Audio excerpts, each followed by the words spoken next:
she was kind enough to come on the podcast. So I am so excited. Welcome, Melissa. Thank you so much for having me. It's great to be here. I am excited that you're here, and we're going to talk about your personal journey and professional journey and in international education, and about your new project, the Community College International Education Research Initiative, launched earlier this year. So welcome. And can you tell us about yourself and how you got to be at William and Mary and what you're doing right now? Yeah, sure. As you said in the introduction, I'm currently an assistant professor of higher education at William and Mary, where I work with our doctoral program and our master's program in higher education, and we have one of each. Many people who are in faculty roles, my pathway was not linear. My academic background is in Spanish linguistics. So I went to college. When I went to college, I wanted to, if I can quote my younger self, I wanted to learn as many languages as possible so I could speak with as many people as possible. So if that's any indication of my orientation, has always been towards the international. I remember when I was a kid having a pen pal or two in other countries and thinking that was just really cool. The community where I grew up hosted refugee populations, and at several different points in time while I remember wanting to be friends with the students who were from a different part of the world and that sort of thing. So I don't really know what it was about my growing up experience that made me so interested in global topics and international stuff and that sort of thing. But there was something about the environment I grew up in that really pushed me in that direction. So I've always been interested. Yes, go ahead. No, I'm just thinking you're probably inspired just by curiosity about the world, right? Right, As a kid, what's happening. I've always been curious about the world, and it's not surprising that when I went to college, I wanted to do something that had an international focus. And as many students do when they major in a foreign language, I studied abroad while I was an undergraduate. I had been abroad before when I was in high school. It was a week-long trip that a couple of my high school teachers sponsored, and I worked really hard at my part-time job and saved up the money to pay my way to go. And it was an amazing experience. We use the word life-changing when we talk about spending time abroad, and it really was. It really solidified what I thought I wanted to do with my career at that point in time. And I studied abroad as an undergraduate. I have a master's degree in Spanish linguistics. I spent time teaching English abroad in Spain. I've traveled around Latin America and associated with my studies in Spanish linguistics. And I ended up becoming interested in international education through some work. I had a job where I was taking high school students abroad with a program that's through Indiana University, and I was taking students abroad to learn Spanish. And I remember being increasingly frustrated about the students who were able to access that program and the students who were not represented in the groups of students that we were taking abroad. And so as I was thinking about future career moves and what I wanted to do with the rest of my life, I wanted to go into international education in some way. And I wanted to do work around this topic of access to study abroad. And so that's what led me to doing a PhD in higher education. I wrote my dissertation about stratification and study abroad opportunity, and one of the chapters of my dissertation was about community colleges. So I really come to studying community colleges through international education rather than the other way around. I think the other way around may be more common, where people are community college scholars and then they become interested in international education, but my pathway was actually the opposite. I was looking for contexts that are examples of ways of providing access to international opportunities for students who otherwise are less likely to participate if we think about the broader higher ed context in the United States. So that's how I came to study community colleges. When I graduated with my PhD, my first job was a postdoctoral researcher position in a research center that focused on community colleges. So that certainly helped me continue that strand of my research. This particular center was in North Carolina. It's at NC State University. And so I was able to get to know people in international education across the state of North Carolina. I was a faculty member for a few years at the School for International Training, and then now this is the end of my first year at William & Mary. So that's a bit of my pathway as an academic and how I came to study what I study. I think that your pathway definitely led you right into the community colleges and international. It seems like a very melded together path. But I will say one thing. You reminded me when you said you had a pen pal. I just remembered I had a pen pal when I was in junior high in Japan as well. Totally slipped my mind. We did things like that, wrote letters and everything else. Now it's WhatsApp and a quick email, right? That's how students would be communicating if they were communicating with somebody abroad. Yeah. So can you tell us a little bit about the Community College International Education Research Initiative? That seems like a very impressive name for your programs. What inspired you to do it? What is it all about? Yeah, thank you. I'm glad that the name sounds impressive. I went through several iterations of what to call it, right? And I will say before I talk about the research initiative, I will just, on the subject of pen pals, my first pen pal was from Germany, and we wrote letters back and forth. I remember her English not being very good when we started writing letters. And I saw her last summer. I was over in Germany for work-related reasons, and we saw each other, and we realized that we are each other's oldest friend. I've known her longer than any other friend that I still maintain contact with. So that's pretty cool. That is really. I am so impressed that you even keep in touch. I definitely have not kept in touch with my pen pal from junior high, but I wonder if I probably don't even have the letters after all the moves you do throughout your life. Social media is amazing. Yes, anyway, I know. Research initiative. Yes. Yes. So the research initiative is really, it's a result of me changing jobs. And at William & Mary, I just have access to a lot more resources to conduct research than I did previously. The School for International Training is a fantastic institution, but it is a teaching-focused institution. So I did a lot of teaching while I was there. Whereas William & Mary being an R1 institution, there's just more resources that can be devoted to research. So I have a fantastic research assistant that supports my work. And then I have a number of graduate students that do work related to my research for free. They don't get paid. It's not their job. They're doing it because they want the experience, which is really great. Some of them, right? Yes. But they want the experience, yes, right? And absolutely. I hope that there are future benefits to the experience that they're getting by helping me with my research for free. Yes. And of course, there's also other resources in the William & Mary environment that are available for research that I didn't really have access to before.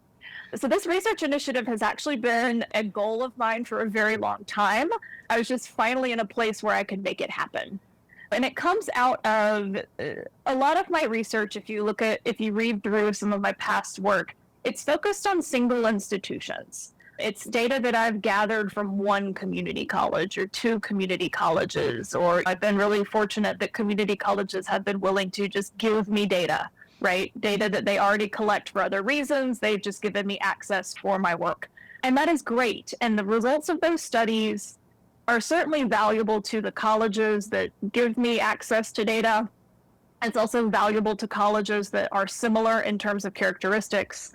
But one of the critiques of that previous work is that it's not nationally representative. So I can't speak to generally what is community college international education like. I can really only speak to that one institutional context that I have data from. And so what I wanted this research initiative to do was to really be a centralized place where we collect data from and about community college international education that is as close to nationally representative as we can get. We do the best we can with the resources that we have. The data we've collected so far is certainly not perfect, but I do think it is a step in the right direction of being able to really speak to what does the landscape of community college international education really look like. And I'm glad to go into in a bit more depth some of our projects, but that's the general idea behind the research initiative, is really to be a centralized location where those kinds of resources and that kind of research can be found. You're getting information about one college, but even within the college, the international is in pieces, because one department's doing one thing, another one is doing study abroad, somebody's doing virtual exchanges, somebody's doing internationalization of their curriculum and all of that. We try to unify it and put it, and we have an office at Harper for that. But I also feel like as coming into this, I'm now on the international committee and working with the office and trying to do my own virtual exchanges and study abroad and all of that.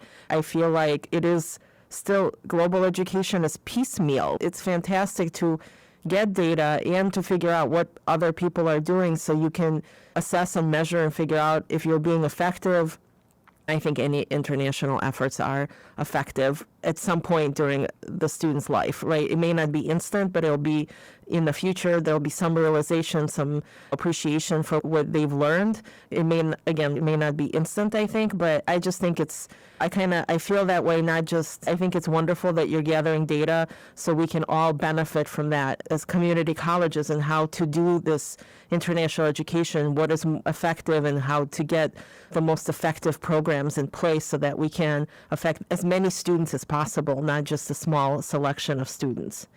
What do you think international education at community college level is often, why is it overlooked and how can we change that? What have you found in your data as well? What are some things that you found?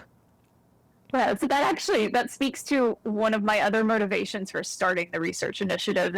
It came from a place of frustration from me, where I would be at international focused conferences or international focused research circles, and I would say I study international education at community colleges.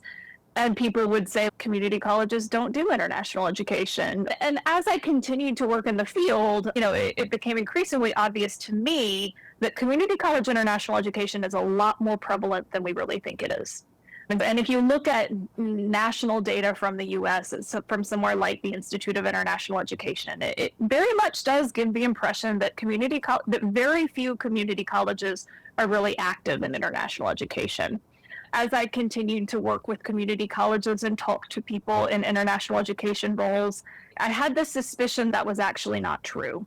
And so one of the reasons why I wanted to collect this data, and which if you go on our website, what we have done so far is we have an inventory. I pulled a list of all the community colleges in the United States, and we searched on institutional websites for evidence of different ways of engaging in international education. So study abroad, enrolling international students, virtual international exchange, and several other different opportunities.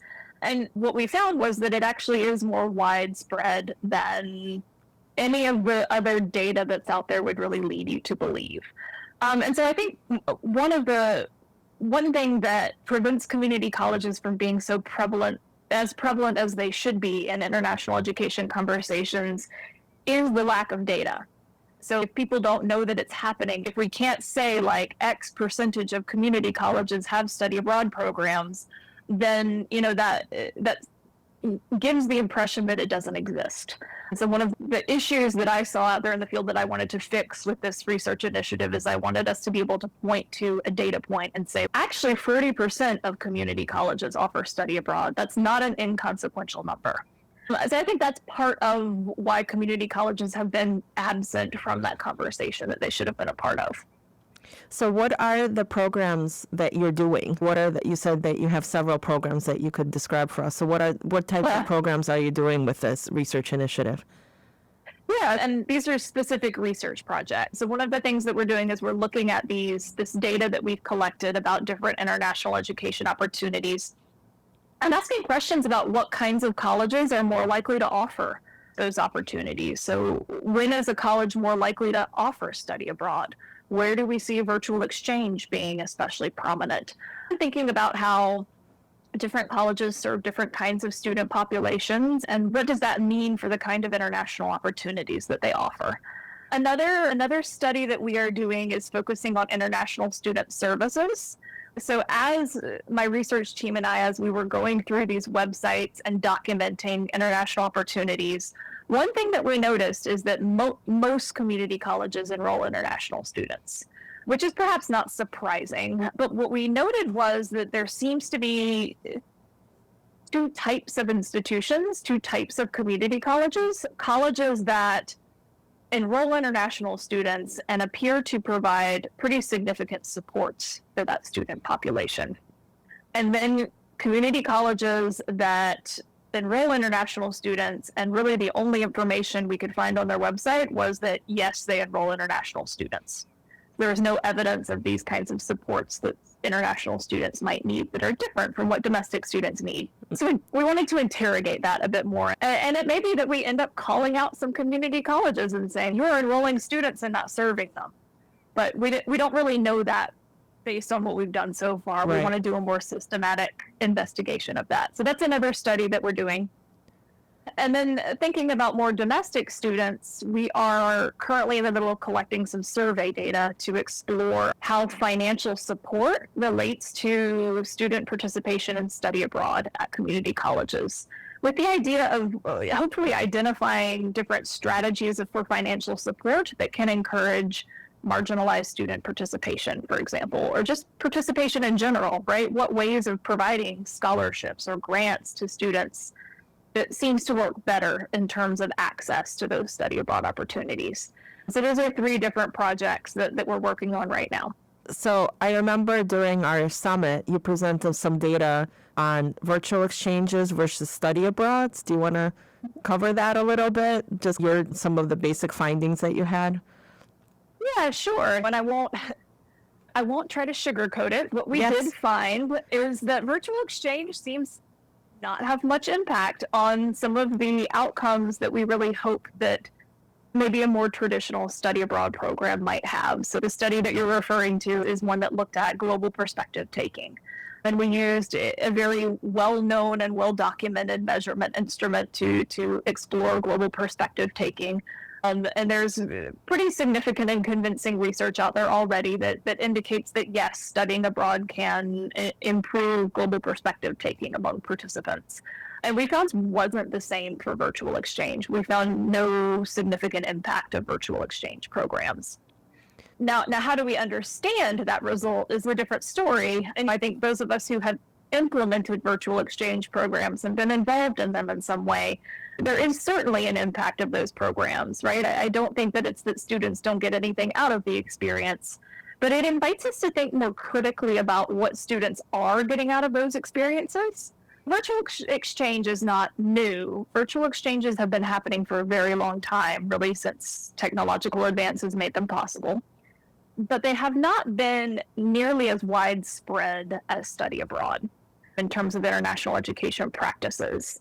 And 20 years ago, we were in a place with study abroad where there was this sort of mindset that really all we needed to do was get students abroad, that access was enough, that once they got abroad, they would just learn, right? That being in contact with another culture is enough for students to learn. And I think we know now that's not true, especially when we're thinking about short-term study abroad programs. Those programs need to be intentionally designed for students to gain what we want them to gain from the experience. And I think we may be in a similar place with virtual exchange right now, where it's not sufficient to just put students together with each other in a Zoom room. We have to curate those experiences and intentionally design them so that students are working towards particular outcomes. I totally agree with you. And I feel like when I did my virtual exchange with just the business club students, I didn't do it through a class. I think I got out of it more than they did.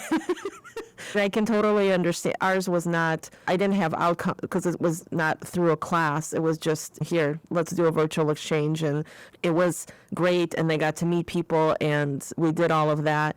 But I think when you do it as a class, you definitely need to make sure that there is measurement of what you're supposed to be doing. And like I said, I felt like I got a lot out of it. I have contacts now and I talk to people and I just learned so much from that experience. I don't know if they did the same thing outside of the virtual exchange itself, which I was talking to the other faculty as we were planning the virtual exchange, right? And I don't know if they had those kind of interactions outside of what we did in the whatever few hours that we met in the project that they worked on. I totally agree with you with that. And I think, like you said, we just need to build those exchanges to get to the outcomes that we want and to have the measurement to see if we are reaching what they need to reach, just like with the short-term study abroads. Like, it's the same kind of mentality, I think, of making sure that you are getting what you want out of that experience and getting those cultural experiences as well.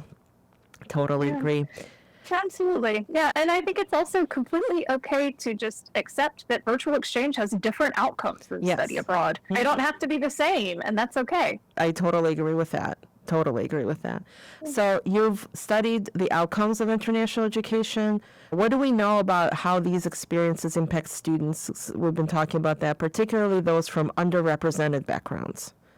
Yeah, so it's interesting. This is a question that someone actually emailed me about recently. We had a nice little email exchange about underrepresented and marginalized students and the impact. She was interested particularly in study abroad.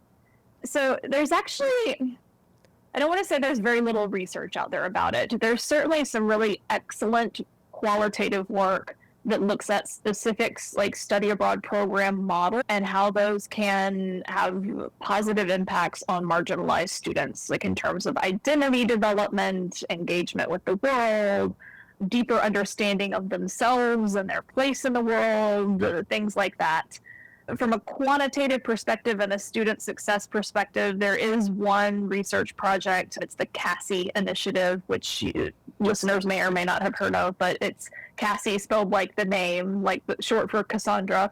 They draw from four-year institution data, and what they end up finding is that study abroad does seem to have a greater impact on students with marginalized identities, and thinking about particularly students from lower income backgrounds and then students from marginalized racial and ethnic backgrounds. The reason we don't have anything similar in the community college context is, again, a question of data. The data set to answer those kinds of questions just doesn't exist. And that is one direction where I see the research initiatives work going, although that's going to take a bit more time to build that data set. And it takes buy-in from the colleges themselves, who would have to provide access to data that we could use to do that kind of work. I do think it's a really promising area of research, especially in the community college context, given the student populations that community colleges often serve. And it's a question that we need to be thinking about and exploring. Absolutely. And I think that it would be nice to have a comparison between what happens with the underrepresented populations versus the population, however you want to look at it, right? The other population, and to see what impact it has, and to see what impact study abroad and even virtual exchange or any of these have. There may be more impact because they have not had the opportunities before, and so it would be wonderful to provide that for students in those populations that may not have even had the opportunities that other students may have had. I think that's great. And I do realize, again, data, and we need to do that and keep track of that. And that's something I'm going to keep in mind now. And so you've done work with both qualitative and quantitative methods. Why is it important to have both perspectives when studying international education? Like, what do we measure quantitatively in international education? I guess I'm assuming people would want to know, what do you want to measure? Yeah. The short answer to your question is that the two different kinds of data give us different perspectives. Right. So what quantitative data is really good at doing is providing us a big picture perspective. What are the general trends? Right? What if we look from a bird's eye view, what is the landscape like? And I think I've used that word several times in our conversation. What are the general trends in community college and international education? Who implements what activities, perhaps why, right? Why might we guess based on things like institutional characteristics or the demographics of the students who are enrolled? But what qualitative research is really good at is digging deeper, right? I might discover in my quantitative analysis that community colleges in a particular region of the country are very active in international education compared to other parts of the U.S. But what I can't tell you is why. We could make some educated guesses based on what we know about regional characteristics or student demographics or something like that. But I don't have any data to back up those educated guesses. And what quantitative work can do is it can give us that deeper understanding of what could possibly be explaining this general trend that we're seeing. So we really need both kinds. And I say that we need both kinds of data, both to understand better, to reach a better understanding of international education and its impact, but also when we think about advocating for international education. There is no substitute for a really fantastic story about what a student gained from participating in a virtual exchange program. It pulls at the heartstrings. It really speaks to the personal impact that these kinds of programs have, and that can be incredibly persuasive. Yes. At the same time, the counter argument to that is if it's only impacting one student, who cares? And so that's where the quantitative data comes in, where we can say this is not an isolated incident. It's true for thousands of students. Absolutely. At community colleges, I even see this, we have quite a lot of transfer students in our program, and I feel like they're always like, I'll do my internship when I get to the 4-year school. I'll do my study abroad and I'm like, do it now. What are you waiting for? Do it now. Have more than one experience. It's okay to have 2 study abroads behind your belt, or a virtual exchange and a study abroad at 2 different institutions. And so I do feel like if you have this data and you show what community colleges are doing, then students will also be expecting that, and they'll want that, and they'll want those experiences as well. And so we'll get more students participating in those programs because they'll see the value that they're getting out of them as well. So right now, I've been involved in like all these COIL virtual exchange things myself. And what do you think virtual exchange and COIL programs can be? Is it a good stepping stone for a study abroad? Should we be focusing on those for maybe the underrepresented populations who may not be able to afford to go on study abroads? Do you see those trends in the data so far, or is it really not? Are the COILs just not that impactful for that? It brings up a lot of interesting questions for me about which educational opportunities we're providing to who. Right. And one of my concerns at the beginning of the pandemic, when we switched to virtual forms of learning and really like COIL and virtual exchange became increasingly more prominent in international education, the conversation shifted to, isn't this great? We now have this alternative to study abroad, and that can provide more access to students. And certainly, like, virtual exchange has potential to create this access for students who, for whatever reason, won't be studying abroad. My concern, though, is that now that we have these virtual exchange opportunities, we shouldn't be funneling students towards those opportunities just because they can't afford to study abroad. I think the focus should very much be on providing the educational opportunity that is the best fit for the student and their current situation and their goals. And for some students, that's going to be virtual exchange. For other students, that's going to be study abroad. But if we're doing that based on a student's financial situation, instead of thinking about their full educational experience, essentially we're creating a situation where the students who have resources study abroad and the students who don't have resources do virtual exchange. That limits possibility on both ends. So I think that we have to be careful with how we're thinking about virtual exchange and its ability to improve access for students. I agree with you because I've been planning a study abroad, and one of the questions in the form that we fill out to do the study abroad is, if the students can't go on your study abroad in your class, are there other opportunities? And that's where I start thinking, what can we do for the students who wouldn't be going on the study abroad in this particular class? Right. We shouldn't funnel them into a particular group, but that is a topic, right? That is a topic of conversation about how do you provide the resources for students who may not be taking the study abroad. Absolutely, and especially if we're going to take the perspective that virtual exchange is a different experience from study abroad and the outcomes are not the same. Yeah. So we need to be thinking about helping students access whatever opportunity is best for them and not letting finances be that deciding factor. Yeah, we're getting close to wrapping up, but I do want to ask you one quick question. What's a book, podcast, or article that you've recently read or listened to that inspired your work? Oh, gosh. I don't have a very positive answer to this question. It doesn't have to be all. It doesn't have to be all rosy. We can have a conversation. The clearest example of this most recently is the Chronicle of Higher Education has been doing some excellent podcast episodes. I'm forgetting the name of their podcast series, but that is about the international students and the current political situation in the United States and how it is impacting international students. And those episodes inevitably make me angry in some way. And when I was a PhD student, one of my advisors, her advice to me when I was thinking about a dissertation topic was, write about something that makes you angry. Because if it makes you angry when you're sick and tired of looking at your dissertation and you don't want to open the file and you don't want to write anymore, your anger will propel you. And that I've found that to be very true about research topics in general. And so those podcast episodes that make me angry about the state of the world have inspired some recent research. Yes. So I can see that, yes. And our school does provide, I think, a lot of resources for international students, and that has been a conversation we've been having over the past year, even before anything had started happening.